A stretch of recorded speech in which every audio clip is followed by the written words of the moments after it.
السلام عليكم ورحمة الله وبركاته. أهلا بحضراتكم، ازيكم عاملين ايه؟ يا رب تكونوا بألف خير.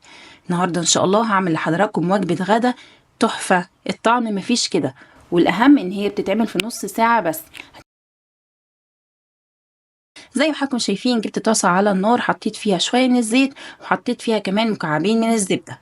مهم جدا أحط زيت مع الزبدة عشان الزبدة بتاعتي ما تتحرقش وتغير لي لون الأكل. ممكن جدا طبعا نستبدل الزبدة بسمنة زي ما انتوا حابين. شايفين ببتدي بس ادوب الزبدة كويس، ومعايا هنا قطع من الفراخ زي ما حضراتكم حابين تحطوا، سواء بقى صدور، وراك، دبابيس، اي قطع فراخ هتمشي جدا في الوصفة دي. انا مستخدمة هنا وراك من الفراخ وصدور، بس شايلة الدبوسة من الورك عشان كان الورك كبير شوية، انا مش حابة يكون حجم الفرخة كبيرة في الوصفة دي. زي ما حضراتكم شايفين كده ببتدي ادي للفرخة بتاعتي لون حلو او صدمة، وزي ما انتم شايفين برضو انا حطيتها على الحتة اللي فيها الجلد. الخطوة دي مهمة قوي عشان الجلد بتاعكم يقرمش وياخد لون دهبي لطيف جدا. عايزه اقول لحضراتكم ان الصدمه اللي بتاخدها الفراخ دي دلوقتي بتعمل ايه؟ بتخلي الفراخ بتاعتك تحتفظ بالسوائل بتاعتها فما تنشفش معاكي في الفرن، تديكي طعم احلى بكتير. خلاص اخدت لون حلو جدا. حط لهم بقى كده رشه محترمه من الملح ورشه من الفلفل، مش اكتر من كده. تمام. خلاص اخدت لون لطيف جدا. ولو لاحظتوا ان انا ما قلبتهاش بعد ما حطيت الملح، انا عايزه الملح والفلفل على الطبقه اللي فيها الجلد عشان تقرمش معايا في الفرن. حلو قوي. في نفس الطاسه بنفس الصوص اللطيف جدا اللي نازل من الفراخ، هنزل كده بمعلقه كبيره من الثوم المفروم واشوحها كده. الريحه بقى مش قادره اقول لكم. الفراخ لما بتتعمل بالطريقه دي وتنزل الصوص بتاعها في الزبده والزيت او السمنه والزيت زي ما انتوا حابين، وتبتدوا تشتغلوا وتحطوا بقيه المكونات في نفس الصوص ده، بتفرق معاكم جدا في الطعم. مش هتبطلوا تعملوا الحركه دي في الاكل. تمام كده. حلو جدا. ببتدي بس الون التومه، ما بحمرهاش قوي، ما ادهاش لون اسود عشان ما تمررش، يا دوب لون ذهبي فاتح، واحس كده بريحتها فاحت في المطبخ. خلاص. يا سلام بقى لو توم فريش كمان في الوصفه دي هتبقى حلوه جدا. حلوة قوي. التومة كده أخدت لون لطيف جدا، وبستعد دلوقتي علشان أعمل الخطوة التانية وهي الطماطم المبشورة.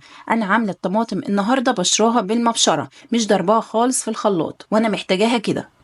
أبتدي بقى أقلبها كويس قوي مع التومة. هنزل عليهم كمان بكوباية من شوربة الفراخ. شايفين السهولة؟ والتوابل بتاعتي ملح وفلفل اسود، بابريكا، حبهان باودر، على ورق لوري باودر، وكمان رشه من السكر عشان تعادل حموضه الطماطم. وابتدي اسيبهم بقى كده مع بعض ياخدوا غلوه محترمه. في البايركس بتاعي بكون مجهزه تشكيله الخضار. شايفين؟ بسم الله ما شاء الله، الالوان سبحان الله العظيم عليها. ايه تشكيله الخضار اللي انا حطاها؟ انا حاطه جزر وكوسه وبطاطس وكمان شويه من الكرفس، واوعى تنسوا الكرفس، مهم جدا في الوصفه دي، وكمان فلفل رومي اخضر. طبعا حضراتكم تقدروا تستبدلوا الخضار ده بخضار تاني انتوا بتحبوه، او تضيفوا اي نوع خضار انتوا عايزينه.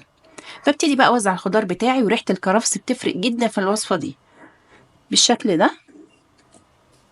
وانزل عليهم بالصلصه اللي غليت كويس جدا على النار. والمناسبه انا مش بسبكها، انا بخليها تغلي غلوه واحده بس، عشان هي هتتسبك اوريدي في الفرن. واوزع حلو قوي كده. الصلصه بقى واخده طعم وريحه الفراخ مع الخضار والكرفس وشويه الالوان الحلوه دي، هتفتح نفس الولاد جدا بامر الله. وانزل بقى الفراخ اللي احنا اديناها صدمه مع بعض بالشكل ده. تمام. شايفين شوية من صوص الفراخ نزلوا دول، ما يترموش أبدا، رجعوهم تاني على الفراخ بالشكل ده. وبكده بتكون خلصت الأكلة بتاعتي. شفتوا السهولة والجمال وطعم حكاية. وفدنا الأولاد، دخلنا لهم الخضار بشكل مختلف غير اللي بالصلصة التقليدي بتاعنا. بغطي هنا بقى بورق فويل علشان ما يتحرقش معايا في الفرن بسرعة ويستوي براحته. هي أخدت معايا بالظبط في الفرن نص ساعة.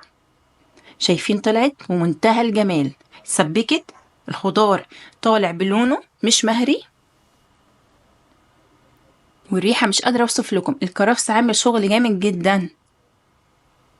هطلع كمان قطعة من الفراخ. انا عايزة اوري لحضراتكم التسوية وشايفين الصوص بتاعها، صلصة شفافة جميلة حلوة قوي. هجيب بقى الشوكة عشان اوريكم. ادي واحدة اهي من البطاطس، شايفين تتقطع بمنتهى السهولة. الكوسة، وادي الجزر. حاولت اوريكم كل الخضار عشان تشوفوا ان التسوية ممتازة. وكمان الفراخ مهرية جدا. يا رب وصفتي تكون عجبت حضراتكم. لو عجبتكم اوعوا تنسوني لايك وشير وسبسكرايب. شكرا ليكم، كنت معاكم انا مها جوهر. سلام عليكم.